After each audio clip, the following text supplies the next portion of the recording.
afraid you're all under arrest. Big Hair Patrol will not be seen tonight, so that we may bring you the following episode of Almost Live.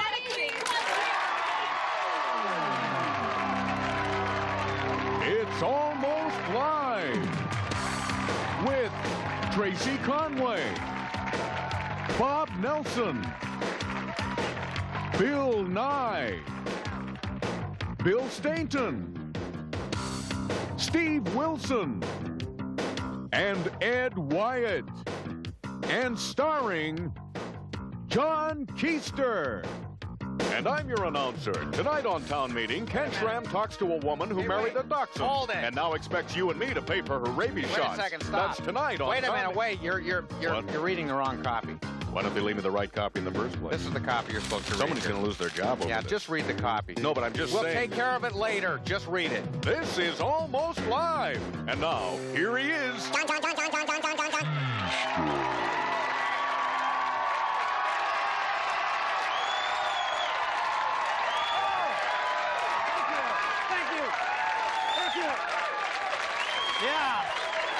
Yeah. Oh, they're all excited. I know you're all excited. It's been a very exciting week. First off, of course, the Huskies still on a roll. They're still on a roll. Yeah. Although they kind of scared us today, though, didn't they? Kind of scared us. We're used to going into the fourth quarter up about 80 points with pieces of the other team littering the field. Not today. Came down to that last second, which was very exciting. But they got away with a 24-17 victory. And I think it's safe to start making the Rose Bowl reservations. Don't you think? I think it's safe. It's a safe bet.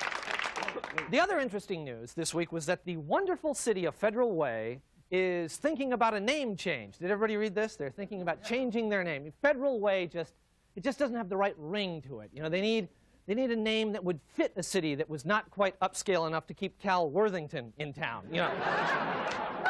A city whose cultural center is the Gap at SeaTac Mall. You know, I'm thinking they could change it to Federal Offense. I don't know. Maybe Fred Meyer Way. You know, something like that.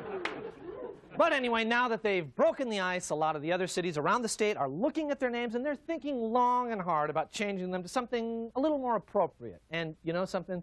We've been to a few of those meetings, and we thought you might be interested in some of the new names you might be seeing soon. For example, the folks in Renton are thinking of changing their town to Bulldoze Me Please, which would be good, a popular. See, Renton, go ahead and do that. They're getting some validation right there for that name. Walla Walla may become Boring, which is good. Redmond becomes Nerdburg. Sultan will become Speeding Ticket, which I think is good. Okay, Hump Tulips. Well, that can't be improved. That's actually the best name we've got. We can't improve that. But Bellingham may become Outer Space, which is very appropriate. Mercer Island, Fort Knox, of course. Snohomish will be called Atlantis. See, now you got to think about that one, right? See, that's floods and everything. See, I wrote that one. And finally, the city of SeaTac will be changed to Couch Danceville, which is very, very important. Watch for those new names on the map. I think that's all very appropriate.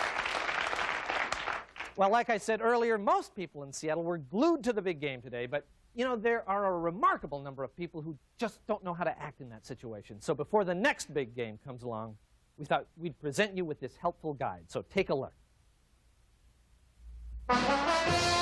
Almost Live training film number 53, How to Watch the Big Game. To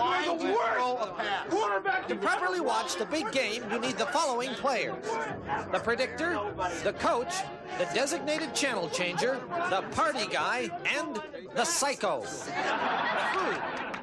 First, the dry goods, pretzels, chips, and Cheetos. Then the wet goods, beer, light beer, and salsa. Emergency number 1, a woman. You guys, it's Bob, but he brought Cindy. Hi, ready for the game? Hi, Bob. Hi, Cindy. No game today. Yeah, I'm fumigating the house. Yeah, I set off about 4 or 5 flea bombs or something. Yeah, you better get away. Stuff's toxic. Get out. Look out. I'm sorry. Goodbye. The game begins. You got to see what she's wearing in this next scene. No, really, no, it'll turn it back. No, Yeah, really. miss the beginning. No, it'll be Miss the worth beginning it. of the No, game. we're It's fine. almost We're time. fine. We're Turn it fine. back. It'll Just turn it back. All right, I'll check it. All right. Oh, missed it! You missed it! The channel changer misses the opening kickoff. All right, let me just check back. No!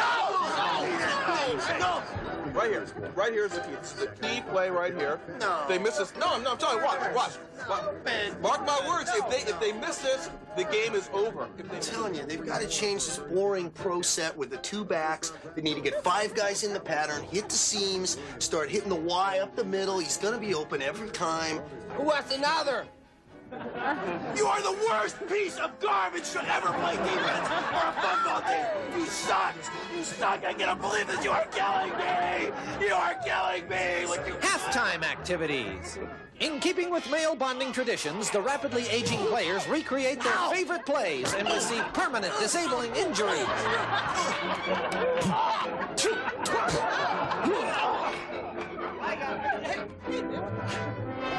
What are you talking about? I was going for the ball. Hey! Second half is starting.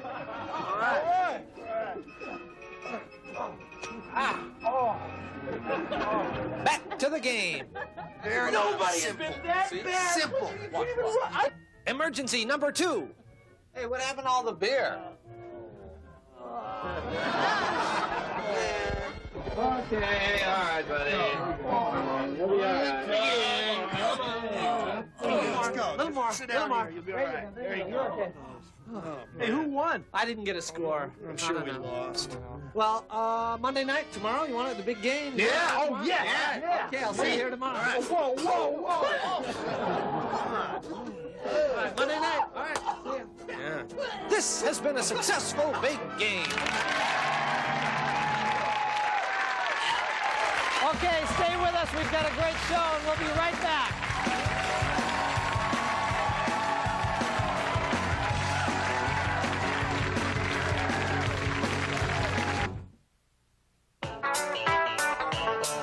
How Seattle is it?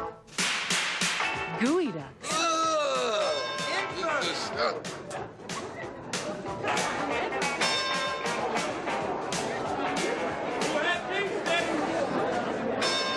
Boy, they're really small today.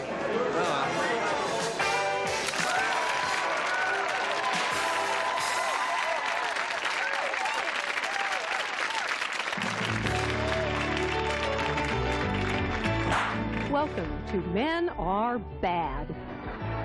Brought to you by Andrea's Super Mace. Andrea's drops them fast. And the Peterson Vasectomy Clinic. Peterson's, because it's his turn, damn it. Hello, I'm Hannah Davian Smith. And I'm Emma Tide, and this is Men Are Bad. Today we're going to talk about hawking loogies at the mall, missing the toilet completely, beards that scrape like a cheese grater, hiding the empty beer cans in the couch. Oh, no. Oh, yeah. Oh, how awful. Awful. Awful but typical. It is so typical. It is so typical. And that reminds me, let's get one thing straight right now. We don't need anything from men. I find it so typically male. All these letters you men have been sending in your typically scrawled male handwriting. Women have better manual dexterity. Women write very well. That's right. And men, they write very bad. And they write stupid letters saying that we wouldn't do a show called Men Are Bad if we'd ever had just one good, well, I won't even dignify the typical male thinking. That's the kind of thinking that gets us into wars. It's the kind of thinking that puts bombs and guns ahead of education and nurturing. The kind of thinking that leaves the toilet seat up, drinks milk right out of the carton, puts dirty socks on the coffee table, and expects pants to just get up and walk to the washing machine. Emma's in a vulnerable place today because she is a woman who loves too much. Now I'm going to become a woman that shoots too much, who throws too many bricks through windows. Emma, you're better off. I knew right in the beginning he was going to hurt you, just like Jeremy and Warren hurt you, and it's because men are bad. All men are bad. And Gareth? Gareth was bad to you? Yes, Gareth was bad too. You know, I thought at first he might be different, but I was fooled. He flew into this typical male rage when I touched his precious stereo. What did you do? I put a stack of quarters on the tone arm so it would sound better. He turned into a monster. You were trying to teach him something, you know? But no, that information was invalid because you are a woman. You know, if a man had shown him that, he would have loved it. But I threatened him. I did something nice for his stereo, and he couldn't handle it, so his only response was rage. Okay, that brings up our first feature. Why are men so bad? New research shows that a lot of it is the result of genetics. For instance, we know now that this much of the male brain is dedicated to talking about what he's going to do, while this much is dedicated to actually doing it. This much is dedicated to taking things apart. And this much to putting things back together. This much to lifting the toilet seat. And this much to lowering the toilet seat. Well, I think that explains a lot. Now, let's go to our mailbag. For the first letter, we received one from Jennifer Stanley of Bellevue, Washington, and it starts out, "Hey, gals." Jen, I really don't like the sound of this at all. Hey, gals. Haven't men made a lot of contributions to society? After all, they invented the telephone.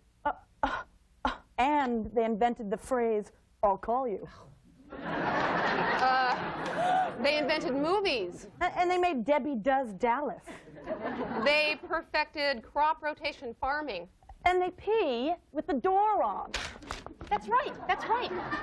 Jen, get a clue. Okay, let's move on to the next letter.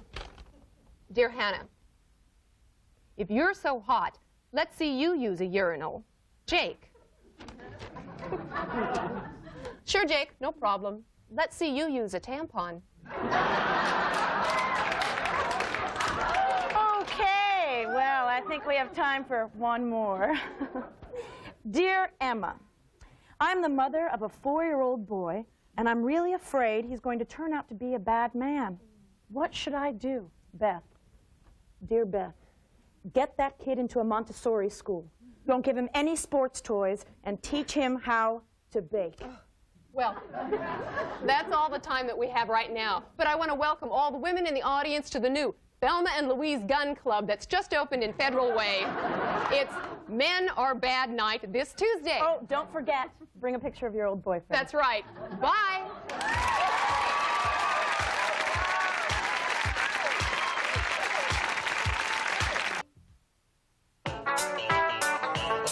How Seattle is it? Beer. Miller Lite, it's the best. Oh, yeah. Nothing like a bud. Like crankcase oil. Microbrew. Tastes great. And they make it right here.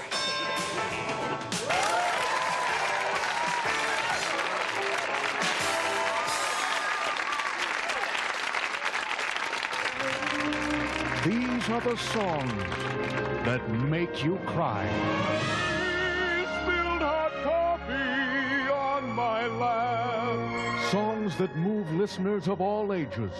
From the world's #1 balladeer of pain, the man known simply as Heiston. She stubbed her toe. He stubbed her toe.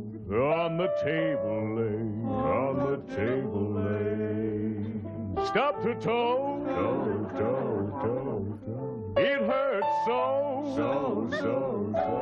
These are songs of anguish, as only Heiston can perform them. And now, in one incredible collection, you can own them all. Oh, the Novocaine was wearing off, and the pain was building fast.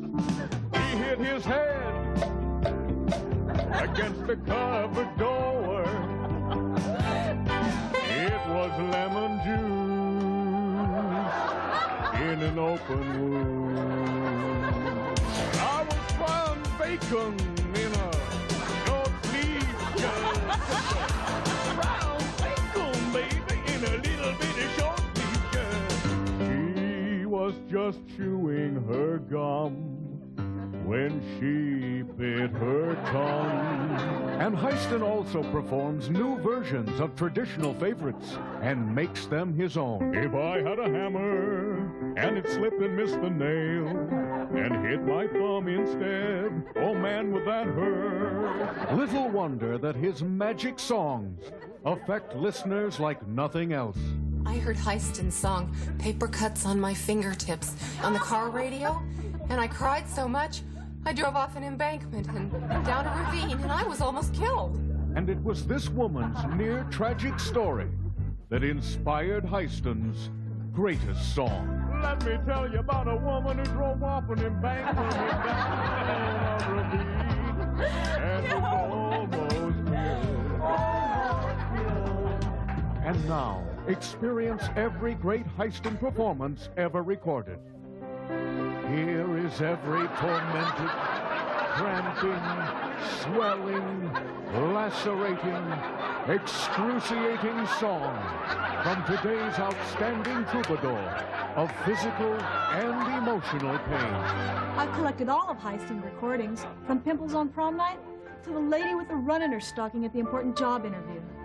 I could never understand why she was crying so much at all of his records. Until I heard the one called The 30-Year-Old Man Caught in the Police Prostitution Sting. And I just sat down and bawled like a baby. Today, this moment, right now, go out and buy the songs that make you cry and witness the throbbing genius that is Heiston.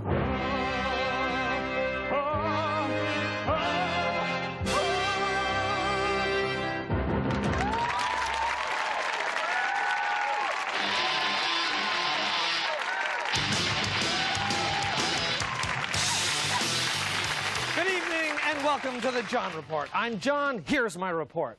John Mellencamp nearly fainted while playing a song at KXRX on Thursday. Mellencamp said that he started to feel queasy when he looked up and saw that the X had added the Eagles and Wings to its playlist. The Eagles! All right. The University of Washington has removed pornographic material from its computer files. As a further safeguard, the university has also replaced all the hard disks with floppies. The Seattle Mariners say they're looking for a good communicator to be their next manager. Mainly, they want someone who can communicate to Dave Valley that his butt is history if he doesn't start to bat over 185. Presidential candidate Jerry Brown was in Seattle Wednesday, and he said he will not accept any contributions over $100. Political experts say that he should have no trouble sticking to that promise. House Speaker Tom Foley has been criticized for being too cautious in his job. When asked to comment, Foley said that he wasn't sure if he wanted to say anything or not about that right now, but he might later, although that's subject to change. And could somebody please check the closet for monsters?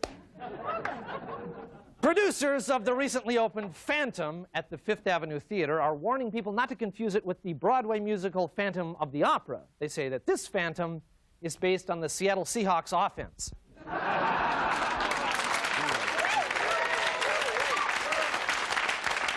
Incidentally, producers of the musical Phantom of the Opera say that they probably won't be bringing the production to Seattle next year. However, Ticketmaster has announced that all theatergoers will still have to pay a $3 service charge. Scientists say that now instead of 9 planets in our solar system, there may be as many as 1,000. They also discovered a race of people on the planet Uranus who say that they want that name changed right now. Finally, a Puyallup boy took 3rd place in the Great Pumpkin Weigh-Off with a 595-pound pumpkin.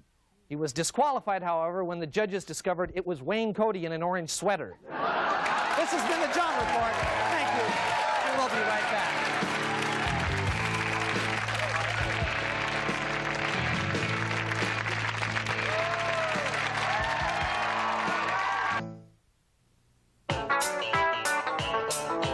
Seattle is it? Going to work at Boeing. Believe I'm working at Boeing. How did I get into this stupid thing? Ow!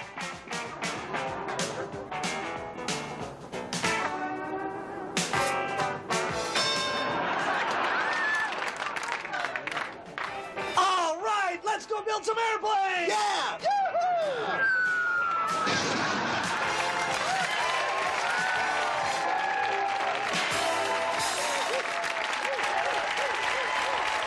Well, that's just about all the time we have this week. We had a great time, and we'll see you next week. Bye-bye. Bye. Promotional consideration for Almost Live provided by Pizzeria Pagliacci, featuring traditional and gourmet pizza by the slice. Pizzeria Pagliacci, rated Seattle's best pizza.